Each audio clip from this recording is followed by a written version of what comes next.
Yeah.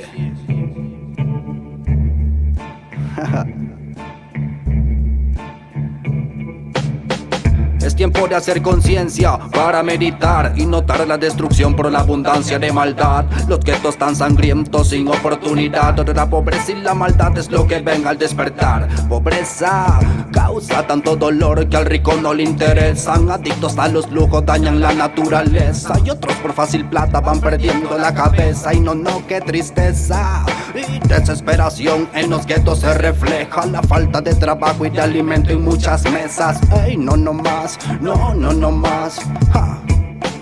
No más dolor en el gueto.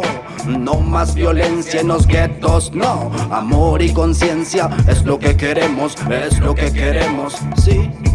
Es que la violencia, hermano, sigue en crecimiento. De familias inocentes solo se escuchan lamentos de tanto sufrimiento por un mundo violento, donde la ignorancia y la maldad han reinado en mucho tiempo. Y debes de estar atento a este movimiento. Estábamos seguros con un gran fundamento. Ya en nuestra luz y de mi alma da el sustento. Él me da la paz que no tenía en otros tiempos. Yo solo creo en ya y no lo dudo ni un momento. Yo solo creo en ya y no lo dudo ni un momento. Yo solo creo en ya. Si la si hay, yeah.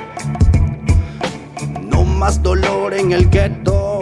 No más violencia en los guetos. No, amor y conciencia es lo que queremos, es lo que queremos.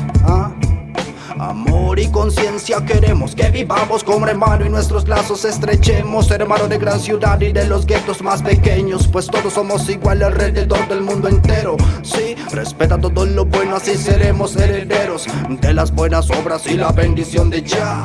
De las buenas obras y la bendición de ya. De las buenas obras y la bendición de ya. Si la si hay, yeah. No más dolor en el gueto.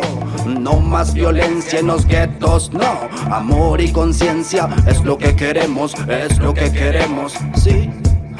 No más dolor en el gueto. No más violencia en los guetos. No, amor y conciencia es lo que queremos, es lo que queremos. Yeah. Yeah, man. Real Fire Abundant. Iration Records. Boom bam bam.